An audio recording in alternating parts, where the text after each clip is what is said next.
باش و هیوین دمن خوش جوارا دخوازین گلی بینرین هیجا دگل دمک دی یه کرد کنکشن از داخل شما وهلا منەوە محتەبەر شێروانی ئەم کاتتان بەخێر لەم بەرنامەیەدا پەلاماری دوو فەلەستینی بۆ سەرکەنیشتی جوولەکان لە ئۆرشەلیم قودس و کوژران و برینداربوونی ژمارەیەک ئۆڵدار سەربڕینی پێنجەم ڕۆژاوایی لەلایەن گروپی دەوڵەتی ئیسلامی و هەروەها ژیانی پڕ لە ئازاری پەنابەرانی سووری لە ئۆردۆن میوانی بەرنامەش کامران باڵنور نوێنەری حیزبی دموکراتی کوردستان لە ئەمریکا کە بابەتی بەرنامە شەڕی دژە داعش و ماملەی ئێران لەگەڵ ئەم شەڕەیە بەڵام دەپێشدا بە سەردێری دەنگ و باسی تر دەست پێ دەکەین نەتەوین ئێگرتی دەنگی دەدا بڕیارەکەی پێش نیاز دکا کوریا باکوور بکەفتە پێش دادگەها نێفنەتەوەی ji ber tawanên dijî mirovaniye. وتیبێژکارانی ئێرانی و شەش هێزی جیهان سێشەممە کۆ دەبنەوە بۆ ئەوەی بەر لە 24 مانگ بگەنە ڕێکەوتن. وەزیری دەرەوەی ئەمریکا گفتوگۆکانی بە گرنگ ناوبرد. و سکرتێری گشتیە ناتۆ دەبێژە رووسیا هێزین خوا لە درێژاهەیە سنوورێ دگەل ئوکراینە بەڵافکردنە. پۆلیسی ئیسرائیل ڕایگەاند دوو فەلەستینی بە تەور و دەمانچە پەلاماری کەنیشتی جوولەکانیان لە ئۆرشەلیم قودسداوە بە کەمی 4 کەس کوژراون و 6 کەسی تریش بریندار بوون. هاوڵاتی ئیسرائیلی کە ڕەگەزنامەی ئەمریکاییشیان هەیە لە ناو کوژراوەکانن. تەقا لەسەر هاف بوون و ترس و لەرز دناف ئۆڵداراندا دە پەرزگەهێدا پەیدا کرد.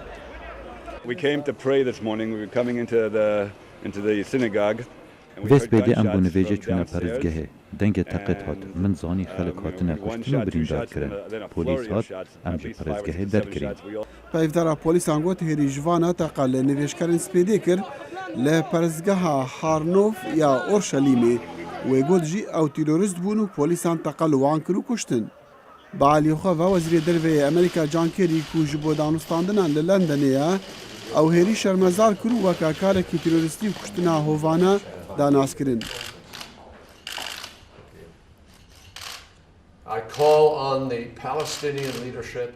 Ez daxwazê ji rêberên Filistînî ji hemû astên berpirsiyaretiye dikim vî karî şermizar bikin. Ev rengên tundûtî jî li çi dera cihna girin. Serek Wezîrê İsraîlê gazindawî karî xiste stoyê komala milîtanên Hemas û bi azirandina Serokê Filistînê Mahmûd Abbas bi dû gotinawî Abbas bixwe jî hêrîş şermezar kiriye. û teroristên Dewlet İslamiya Emerîkiyek dî digel jimareka Sûriyan serbirî dikin. Hinek şareza bawer dikin ev rengvedana paşveçûna wan e di berokên şerî da û li heman dem jî hinek layenên Rekaberiya Sûrî dibêjin herîşên hevpeymana li dijî yan jî di berjewendiya Esed de ne. Emerîkî dibêjin ew qet nabin hevbendên Esed. گروپی دەوڵەتی ئیسلامی یەکشەممە ڤیدۆی لەسەر سەربڕینی خێرخوازی ئەمریکایی پیتر کاسک و هەروەها ژمارەیەک سەربازی سووریا بڵاو کردەوە. سەرۆکی ئەمریکا باراک ئۆباما لە ڕێگای گەڕانەوەی لە لووتکەی گروپی بیز لە ئوسترالیا بۆ وڵات کوشتنی کاسێکی بەو پەڕی بەدکاری ناوبرد و سەرخۆشی لە دایک و باوک و بنەماڵەی کاسێک کرد و گوتی گروپی دەوڵەتی ئیسلامی خۆشی لە کوشتاری خەڵکی بێگوناه بە موسڵمانەکانیشەوە دەچێژێت و کاری مەرگ و وێرانکاریە. کاسێک تەمەن 26 ساڵان کە لە عێراق وەک هێزی تایبەتی لەشکری ئەمریکا لە 2007 خزمەتی کردبوو لە مانجی دەی 2013 بە بارمتە گیرە کاتێک لە سووریای بەشەڕ وێرانکرا و یارمەتی خەڵکی بریندار و زیاندیتووی دەدا. بە پێی بنەماڵەی لە کاتی جیرانی ئەو وەرگەڕا بۆ سەر ئاینی ئیسلام و ناوی خۆی گۆڕی بوو. کاسێک پێنجەم ڕۆژاوایی بە بارمتە گیراو بوو لەلایەن ئەو گروپە سەری ببڕدرێت. 815 کەس کوژراون لەوە تای 16 مانجی نۆ کە هێرشە ئاسمانەکان بە ڕێبەرەتی ئەمریکا بە دژی ئامانجەکانی داعش زۆربە لە دەوروبەر و لە ناو کۆبانێ دەست پێکران و تا ئێستا بەردەوامن. بە پێی ڕێکخراوی چاودێری مافەکانی مرۆڤی سووریا بنکە لە لەندەن 481یان ئی گروپی دەوڵەتی ئیسلامین و 303یان شەڕوانانی کوردن. هێندێک لە سەر هەڵداوانی سووریا دەڵێن هێرش ئاسمانەکان بە ڕێبەرەتی ئەمریکا یارمەتی دەمەشقیان داوە. هەرچەندە سەرۆکی ئەمریکا گوتوویەتی هیچ هاوپەیمانەتی لەگەڵ سەرۆکی سووریا بەشار ئەسەد لە شەڕ دژی دەوڵەتی ئیسلامی لە ئارادا نییە.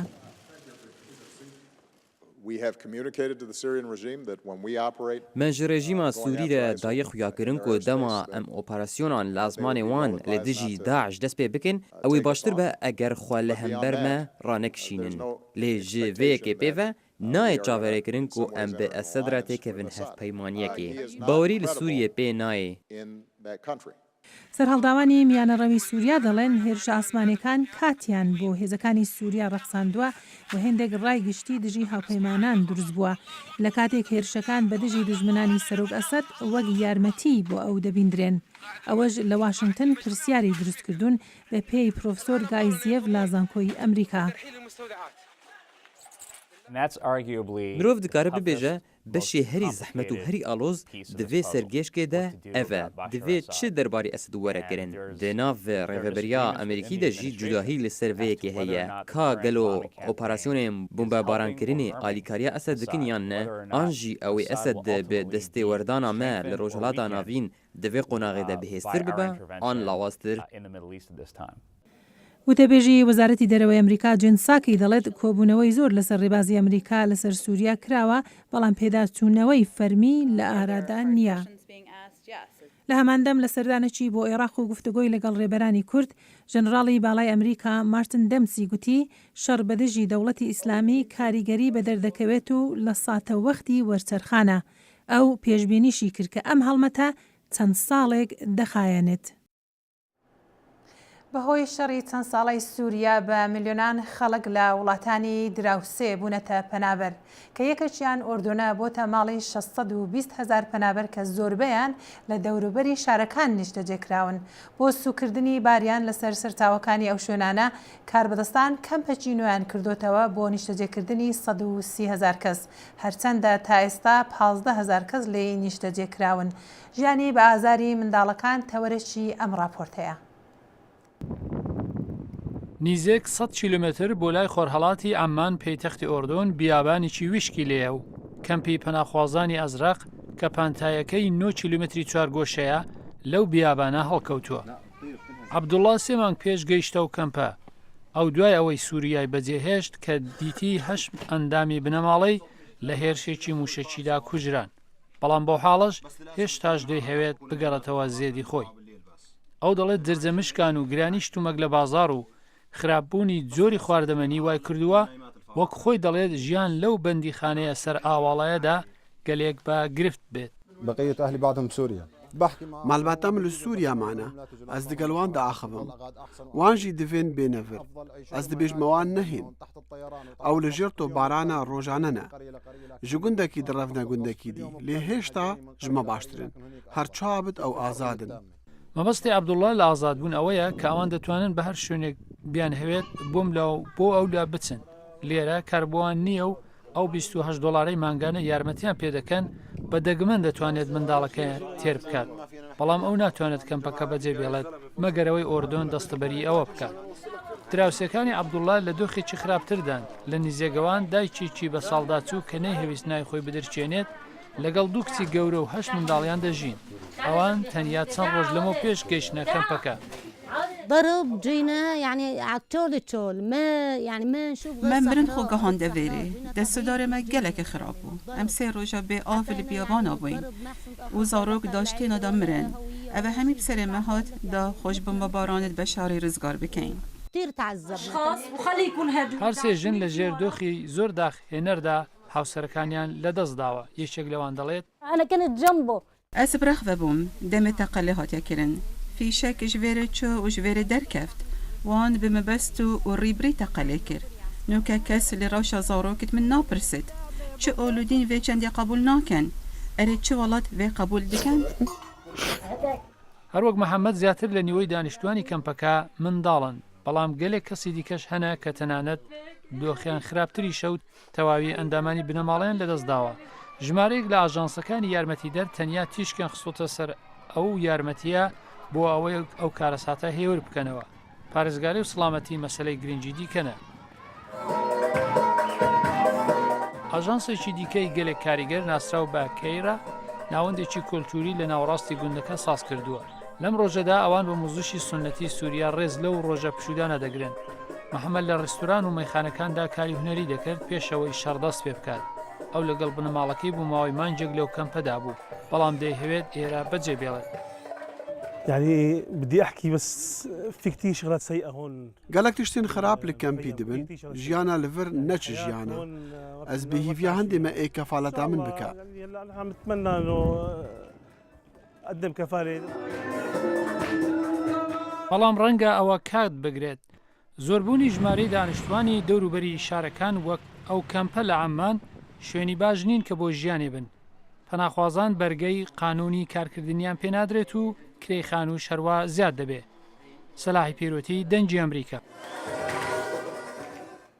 بەڵێ مەتەبەرم ڕۆژانە وان ڕاپۆرتا دەبینن زۆر بەئازارن کەمپێت پەنا بەنابەڵی بەواگاداری ما دیسان راپۆرتێک هەیە کوبانی چاوا بەرێ خۆت دەن باجەڕێ خۆت و شەرتێ دەباتن ئەوجا دیما هەیە بە بەرنامە دیسەمە راپۆرتێک هەیە و تو زانیژی مەسەلا کوبانی و شەڕی کوبانی بووە سمبۆلیک بوو گەلێک شتا گەلێک تایبەتمەندیژی تێدا هەیە یەک شوانە ئەوە کوخانە ژن مل بملی زەلامان شەڕێ داعش دکن یعنی ئەڤش یەک شوان شتایەک و دەمێ شەڕی کوبانیدا تێتە بەحسکردن دەڵێ دەخیل کۆبانە زۆر شتی وەکو نوێی هێنا هەروکەوەکە باسی راپۆرتەکەش کرد لەسەر ئەو گردە کۆ دەبنەوە لە CNN یەکەم جار کە دیتمان چەپڵیان لێ دەدان هەر جار کە شەڕوانانی کورد وەکو دەڵێن هێرشیان دەکردە سەر گروپی تروریستی داعش بەڵێ هەر مەسلەی ڕۆڵی ژنان و بەزەرجی ئەوان تەوەرێکی گفتوگۆی هاوکارم ساڵح دەمیجەرە دەگەڵ چالاکوانی مافەکانی ژنان خانم گوڵاڵە ئاریا.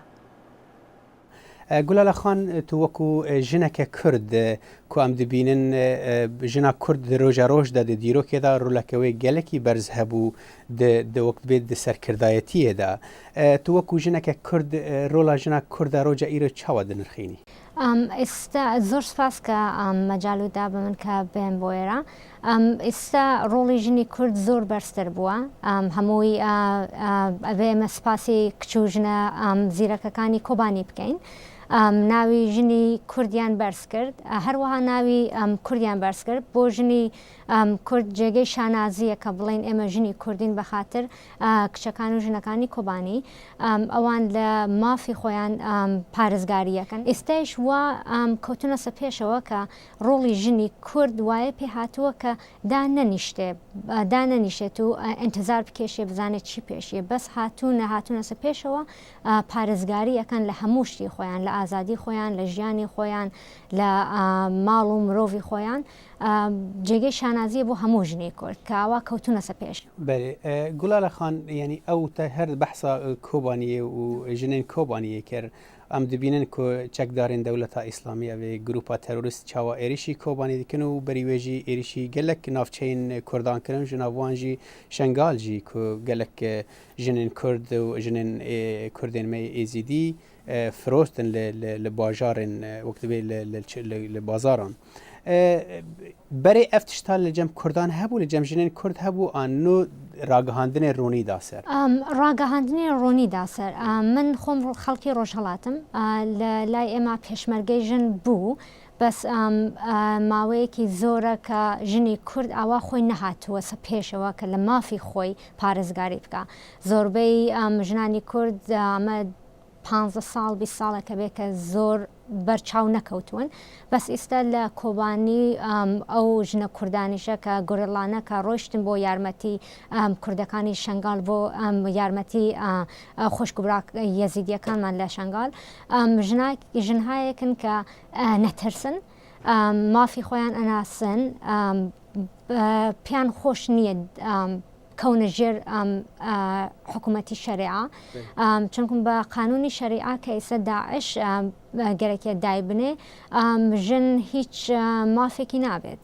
یانە بێ ژێر دەست ببێ هەر ژنێکیش کە خۆی لە مشکی خۆی ئازاد بێ بزانێ مافی ئەو چیە بە عنوانی ئینسانێت چه نیازێکی هەیە چه حقوقێکی هەیە هەڵەسێ شەڕ ئەکا بە زدی داعش. بەێ گولا خان تو تبحث شریعت کر و تبحث او قرآن کر دیرو که دا گلک میناکن وها چه بونه دین اسلام دا کو اف کارن وها هاتنه کرن سرجی کرن گلک بونه ایرش کرن گلک بونه مافی جنه گلکی هاتیه خارن تدبیجی شریعت یعنی وکو اوانا تمثيلا وكو نوينراتيا اسلامي ناكن بلد هندري يعني ديرو كي بخدا تميناكن وها تشي بونا كو دولتك اسلامي يان وكدبي حكومتك تشي بويا كو بصدي سد لدو اسلامي لدو اينا اسلامي بخوت شويه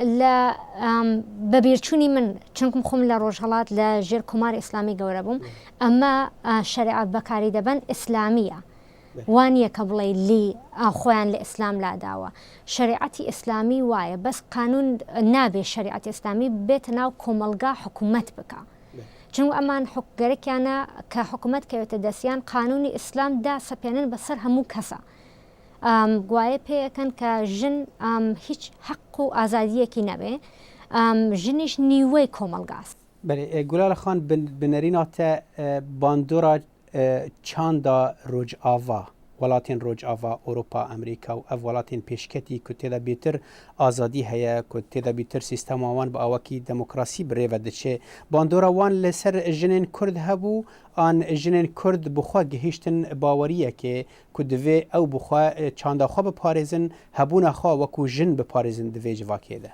من وابزم خویان پیگیشتن دیاره خوندنەوە و سێری وڵاتی دموکراتیەکان تریش خۆی تەئسیری هەیە بەس وابزانم ژنانی کورد لە ڕۆژاوا بەخاسەتەن زۆیان بوو بە شەڕی مان و نەمان بۆیان یعنی وا بوو داعشی سا هەم شەڕی ئەوان دەکا هەم بەخاتر ئەوە ژن شەڕ دەکەن پیان خۆش نییە بەدەستی ژنی کورد بکوژرن چونکە وازان ئەڕۆن بۆ جەهەنەم اینجاش شەڕەکەی ئەمانی زدی کوردی ئایسەلەوێ چون کورد لە ڕۆژاوای ناوەڕاست نەتەوەیەکی سەکولارن سێریەکەی لەگەڵ عەرەب وەکو عەرەب نییە وەکو فارس نییە وەکو تورک نییە نەتەوەیەکن زۆر سەکولارن سێری هەڵپەڕکێمان بکە سێری موسیقیمان بکە گۆرانی کوردی سێریەکە من تەرجمەیەکەم بۆ ڕەفیق ئەمریکیەکانم پێکەن ئەڵێن ئەمە زۆر sexually explicit ئەوانە هەمووی نیشان دەدا کە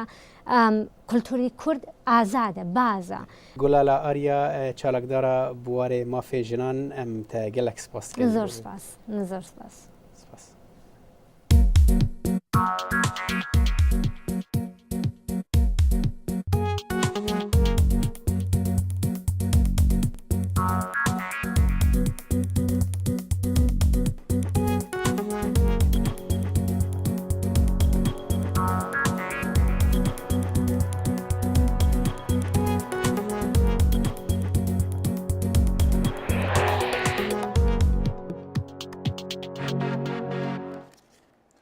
سلاوین دووبارە و بەخێر هاتنا کورد کۆنەکشن شەڕێ لە دژی کۆمەڵا دەولە ئیسلامیە داعش لە گۆڕا شارەزایان دکەوە قۆناغەکنۆ بتایبەت جی کاریگەریە هێریشن فڕۆکن هەفپەیمانە لەسەر ئاردی دیار دەبە لە کوبانی داعش پاش بەدچا باژارێ بێژی یە ناودار بە پارزنینگەهن نەفتی لە عێراقی ji destwan derketiye li şingalî jî wan çend cihên xwe berdane digel van pêşveçûnan de cîhanê çav li danûstandinên welatên zilhêzîn cîhanê digel Îranê ku muhleta dawî ji bo rêkeftinekê nêzik dibe gelo egerên paşveçûna Daeş çine Îranê çawa reftar digel wê kiriye maqey zerera herî mezin bi Kurdan neketiye çend pisyarên em îro arasteyî mêvanê bernamêka Kameran Bal Nur dikeyn Birêz Bal Nur nûnerê Hizbî Demokratîk Kurdistana li Amerîka zor bexêr bê. Zor spas bû.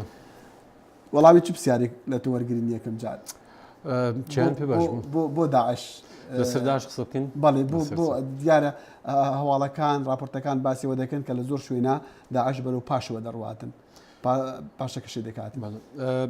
Diyar her weka gedarî her بزوتنەوەیەک ساز دەبێ ئەو بزوتنەوە لەوانەیە تاریخ مەسرفێکی لەسەر بێ و ئەم بەلای منەوە پێم وایە داعش گەیشتە ئەو ڕادەیەکە ئێستا لە سەربەرژێریدایەوە بەرەو نەمان دەسێت پێشێ لە بەرچی لە بەروەی کە بەڕاستی ئەو کردەوەی کە داعش کردی و بۆ شێوەی کە هاتە نێو مەیدانەوە هەر لە ڕۆژی وەڵەوە دیار بوو بۆ ماوەیەکی زۆر ناتوانێت بێنێتەوە جا دەگەڵ وەشدا ئەو هێزانی کە دژی داعش سا لە منتیقەدان با بڵێن کوردەکان یا با بڵێن ئەو وڵاتانی کە کورد ساپۆر دەکەن ئەوانیش ساپۆرتی خۆیان زیاتر کردو و ئەوانیش بە هێزێکی زۆر و ڕۆژ بە ڕۆژی زیاترەوە دێنە مەدانەوە بە دژی داعشەوە لەبەرەوەی داعش ئێستا بیر لەوە دەکاتەوە کە لە هەندێک شوێنە پاشەکە بکاتەوە چونکە بەڕاستی ئەو شوێنانی بۆ ڕاناگیری لە هەندێک شوێنە لە زۆر شوێنە چونکە ئەگەر پاشەکشی بکاتن لە بۆی هۆیەکانی هاوپەیمانان دژی ئەوە شەڕ دەکەن فڕۆکانی چەند هێزێکی هەرێمی هەیە دوای ئەوە ینی بابەتێکی زۆر گرنگ تا چەندێک دەتوان ئەوانە ئیدامە بە ساسکاری شەڕی خۆیان بکەن چەک و تەقەمەنی ئەوانە دەست بێخن و پیا بکەن ئەوە بەلای منەوە دەگەڕێتەوە سەروەی کە تا چەڕادەیەک سەپۆرتیان بۆ لە دەرەوەڕا دیارە هەر بزوتنەوەیک یا وەچی باسم کردووە هەر حزبێکی سیاسیەوە بڵین هەر دەوڵەتێک هێندێک ساپۆرتی هەیە ئەگەر بێت و ئەو ساپۆرتانی کە بۆ داعش لێ لەلایەن وڵاتانی ڕۆژاواوە پێشی لێ بگیرێ یا با بڵین لەلایەن ئەمریکا و پێشی لێ بگیرێ یا شوێنەکانی دیکەوە دیارە داعش زووتر بەرەو نەماندسێت پێشێ بەڵام ئەگەر هەر ئەو سەپۆرتە بۆچی جاران کە داهات بووی ئێستاش هەروە بووی بێت پێشێ دیسان هەردەمێنێتەوە ئەوە پێمە خاڵی سەرچێ لە بەرگریکردنە داعش دەبێت لە بەرچاو بگیرە ساپۆرتی داعش زۆر زۆر گرنگە باش داعش بزودنەوەیەکە کۆمەڵێکە دیاردەیەکە کە دیار بوو بە ناوی ئاینەوە بەڵام زۆر خەڵکانی دەڵێن بزودنەوەیەکی ئاینی تەنها نییە بەڵکو سیاسیە بەڵکو نەتەوەییە یانش تا ڕادەیەک سنەگەرایەتیە لە هەرێمەکەدا پرسیاری ئەوەی کە دەمویست بیکەم کورد دیارە پەلاماری مووسڵیاندا پەلاماری زۆر شوێنیاندا منتەقەی سونی بوو زەرەکە بە خەڵکی نەگەیشتووە ئەوەندەی کە زەرەکە بە کوردی گەیشتووە بۆ یان ئەگەر ببان هەیە لەسەر پێکاتنی داعش قسە بکەین دیارە هەندێک فاکتۆری سەرەکی هەبوون یەکێک لە فاکتۆرانە دەتوانین بڵین نەبوونی ئۆپۆزیسیۆنێکی قەوی و بەهێز لە سووریادا کە بتوانێت دەوڵەتی بەشار ئەسەد لەبین بەرێ وە هەندێک لایەن بۆ قەناتە گەیشتن کە و بزوتنەوەی یا با بڵێن ئۆپۆزیسیۆنەکارێکی بناستە پێشەیە هاتن هەندێک لایەن دیکە و بەنێوی ئەنووسرە وانەیان پێکهێنا و لە نهاتندا داعشیش بۆ وجود هات و دوامینیوەش یەکێک لەو شتانی کە لە عێراقا دیتمان ینی کردەوەی ڕژیمی عێراق یا با بڵێن حکوومەتی ناوەندی عێراقی مالکی بەتایبەت کارێکی وایە کە سندەکان لێ دوور ببنەوە دیسان ئەوش هەلومەرجێکی باش بوو بۆەوەی کە داعش لێرەدا بتوانێت خۆ بنوێنێ بەڵام ئەوەندەی کە بەو شێوەیە کە هاتنە پێشێ دیارە زەریری بە کورد تێدا بوو و دەدوایشدا دیارە وەکو کوردم پێم خۆش بوو کورد تووشی ئەو شەڕە نەبێ چکەمە بۆ خۆمان زەرمەند بووین پێشتر لە ئەو حکوومەتانی دراوسێمان یا با بڵێن لەنا حکوومەتی لە حکوومەتی ناوەندیەوە بەڵام بەداخەوە حکوومەت کوردەکانیش بە شێوەیەکی با بڵێن ناڕاستە خۆ لەلایەن هەندێک دراوسەکانە تووشی ئەو شەڕەکرانەوە شەڕان بەسەردا سەپا و قازانجەکەشی دیارە بۆچی فەرمووت ڕاستە قازانجەکەی بۆ سونیەکانە قازانجەکەی بۆ سونیەکانە دەتوانێت با بڵێن یاری بەو شێوە دەتوانین باسیەوە بکەین دەتوانین بڵێن ئیسلامی سیاسی لە منتیقەدا هەر ئەوجاری یەکەم نیەکە کار دەکات پێشتریژەوە دەتوانین بڵێن مەسەن لە ئێرانیش کە چاوی لێ بکەین ئەوە بە شێوەی شیعە بە ئیسلامی بەکاردێنن و بە شێوەی سیاسی بەکاردێنن ئەوەش بۆ نقطە عەطفێک وە هەر ئیسلامی سیاسی ژنەوە هەندێک دیکەی شتی دیکەشیان تێدا هێدرێندا ئەژرا با بڵێن وەکو سنیەکانی با بڵێن خودی ناشناڵێت عەرەبیشان دەناودا هەیە کە بەو نێوە کار دەکەن بەڵام لە ڕواڵەتدا ئەوان کار بۆ ناشنالیزمی سنی و عەرەبی دەکەن لە منتیقەدا بەڵێ باشە ئێستا ئێران باسمان کرد کە جیهان لەگەڵ ئێرانە وڵاتانی زرهێزی جیهان لەگەڵ ئێرانە و توێژەکەن لەسەر بابەتی ناوەکی پێش ئەوەی بین چۆن ئێران مامەڵە لەگەڵ داعشی کردووە و دەیکات تا ئێستاش ئومێد لەوە هەیە کە ڕێکەوتن بکری کە ڕۆژی دووشەمە دەبێت ڕێکەوتن بکرێت تا ڕۆژی دووشەمە وەچی باسی دەکەن کە ئەوەی کە من دیت پێتم لەنێو هەواڵەکاندا چاوم لێکرد بێ و دەگەڵ خەڵک باسمان لێکرد بێ ئەوەیە کە هەندێک ئومێد هەیە هەندێک هیوایەت هەیە کە ئەو ڕێکەوتنانە جێبەجێ بکرێت ڕێکەوتنەوەکانی ناوچەکەی ئێران و وڵاتانی دەرەوە بەڵام بەتاکید نیم کە ئەو شتە تا چڕادێک دێ ئەوش دەگەڕێتەوە سەرەوەی لەسەر مەسلەی داعشیش کە باسی لێ بکەین ئێران زەرمەند نەبوو لە مەسلەی داعش بواتە قازانجی کردووە معاملەکەی ئەوەیە ئێران سیاسەتی ئەوەیە دەڵێ ئێمە شەڕی شەڕەکانی کە دەکەین بە دژی ناشنالیزمی عەرەب یا بە بڵێن دژی سونیەکان لە دەروی خاچی ئێران دەکەن ئەوە دەیان ساڵەوا دەکەن تەبیعی و ئێستاش ئەوان قازانجیان کرد چکە هیچ زەرری وە ئێران نەکەوتەوە ئێران تەنیا لەباری با بڵێن ماڵی و لەباری نیزامی و یارمەتی دەکات بە دژی داعش بەڵام بۆ خۆی تا ئێستا بەڕواڵەت هێزە نظامیەکان ئێرە دەرجی نەبوون لەگەڵ دەڵێ کە بەشێک نییە لە هاوپەیمانەتی دژی داعش بەڵام شەڕ دژی داعش دەکات تو بڵێ ڕۆژە لە ڕۆژان بێتون دوای ئەگەر هات و ڕێکەوتنی جیهان لەگەڵ مەسەلەی ناوەکیەکەم بوویان گەشتە ڕادەیەک بۆ چارەسەری ئەم کێشەیە ئێران ببێ بەشێک لەو شەڕە دەگەرێتەوە سەروەی کە چەندە لەگەڵ وڵاتانی ڕۆژاوە بتوانن توافقن لەسەر مەسەلەی هەستەی و لەسەر هندێک توافقاتی دیکەی کە با بڵێن هەر عێراق نییە با بڵێن هەر داعش نییە ئێران لە زۆر شوێنی دیکەشەوە لەگەڵ وڵاتانی دەرەوە کێشەی هەیە با بڵێن ئەفغانستانیشە با بڵێن لوبنانیشە فلستینیشە ئەگەر بوو بەشێک لەو هاوپەیمانە یەکلا دەکاتەوە ئەو شەڕە ڕەنگە یەکلا بکرێتەوە زەرێکی زۆر بە داعش دەکات بۆ وەختی دژمنی داعش یعنی با بڵێن ئێران وڵاتانی دەرەوە قەویتر دەبن ئەو وەختی داعش لە پراوێزێک دەکەوێت کە ناتوانێت وەکو جاران چالەکی بنێنێت لەباری نظامی لە منتقەدا کاکامران زۆر سوپاس دەستەکان و خۆش نێزیکی لەو ناوە ئومیدوارم جارجار سەردامان بکەین و پێویستیمان بە وەڵام یان پێویستیمان بە بۆچوونەکانی تو هەیە سوپاس دەستەکان خۆش کامران بانوور نوێنەری پارتیا یان نومەری حزبی دموکراتی کوردستان لێرە لە واشنگتن و سەدان هزار کوبانی یەن ji ber şer penaber bûne Tirkiyê xerîbiya warê xwe dikin ew rojane qasta girê hindav kubanê dikin û berê xwe didin bajêr rojane teqîn lê dibin firokên hevpeymana bombarana bajar dikin û di kul ji malê wan jî bilind dibe çawa kubanî bûye simbola berxwedanî girê berêxwedanê jî bûye sembola xemû derdê kubaniyan raportek ji Tirkiye ji roja şer dest pê kiriye heta îro xelqên herêmê bi taybetî ji divan demên dawî de awareyên Kobanê tên serê vî girê û li hember Kobaniyê bi dûrbînê şer temaşe dikin. Çend awareyên Kobaniyê ku hatine temaşeyê şerê li bajarê xwe dikin, hêstên xwe ji dengê Amerîkayê re wiha rave dikin. Em tên li derê li bojîr dinêrin, berê min li Meserê dinêrî hîro ezarketina vir dinêrim. Vir ez dinêrim çêkî zêde merî nîzke bojîr dinê. Tu çi dibînî li derê? Na bajêr, we çi dî? Wala tiştî em dibînin yanî bojar xirabe bîye. Bojar molgî şewitîne, xwanegî şeetîne, bînaya daketine jîr e, holî sûqulhola, holî hepsê gişkî şeetî ye, gî şeetî. Wala em nihal ve derê hêvîdarin, nihal ve yanî ku em li Kobanê nêre em hêvîdar ku vegerine Kobanê. Me bernadin, me bernadin lê em dixwazin ku vegerine Kobanê. Kişan deqê em bî ku çêkî yanî cew çêbe em dakevne Kobanê, em dakevne welatê xwe. îro em mala uçaxê lê xist em pir kêfxweş bûn piştî uçaxê jî hevala li nêzî biniya qapîl alîkaniya Kurdan li wê derê jêra dibên xerb li wê derê ew jî bi hewana ew hevalê HPG û ê hevalê pêşmerga wana te bi hev re li wê derê gava ku şer dikin dilê me jî pir xweş dibe.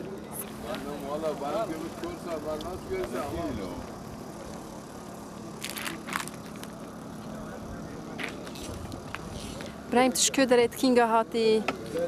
Welazdîskî me hekawt ji Kobanê. Kobanê gudarî dikim, lavalê xwe gudarî dikin. Kamerê çi pêşketin çê dibe. Em li benda wanin û em serkeftin îşallah Amê û yapekê û yapecê. Em sivê heyvar wan gudarî dikin. Em îro bû belkî me heke sivê tên êvarê darin li benda wan. Îro çi bû? Wala îro nota ere lê xist û hevalê me davêne wan em bo kêfxweşin, kêfa me ji wan tê. Di birê min xuşkeke min were, qîza min were. Şervanin? Erê. Xeber ji wan distînê? Erê. Çawanin? Wala bî xweş in şabo. Baş e. Way denk tê. Erê. Hema heya deh rojan hema xelos.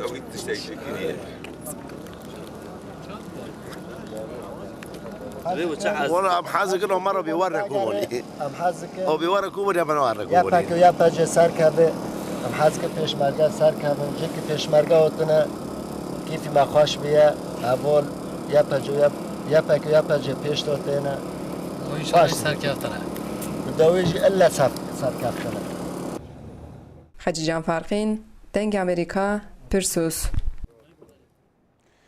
بهیڤیا ڤەگەڕیانە پەنابەران ji bo warên xwe û xerîban ji bo navkes û karên xwe em niha xatirî جوا دخوازن هەتا ڕۆژە هەینی جارێکە دی دیگەهینە دیدارەوە دەخیلە شەمۆ و ستافی بەرنامە کورد کونەکشن هیڤیا ساغی و سەلامەتی ژوەرە دخوازن هون دکارن بەرنامەمە و چەندین راپۆرت و بەرنامە و بابەتین دی لەسەر مەلپەڕێن دەنگی ئەمریکا یان دەنگی ئەمریکا تەماشا بکن فەیسبووکی ژی فەیسبووکا کورد کونەکشن هەر بناوێ کورد کونەکشنە و تویتەر ژی دیسان اون دکارن ببن دوستین مین تویترامەژی twitter.com/kurd connection خدا حافظ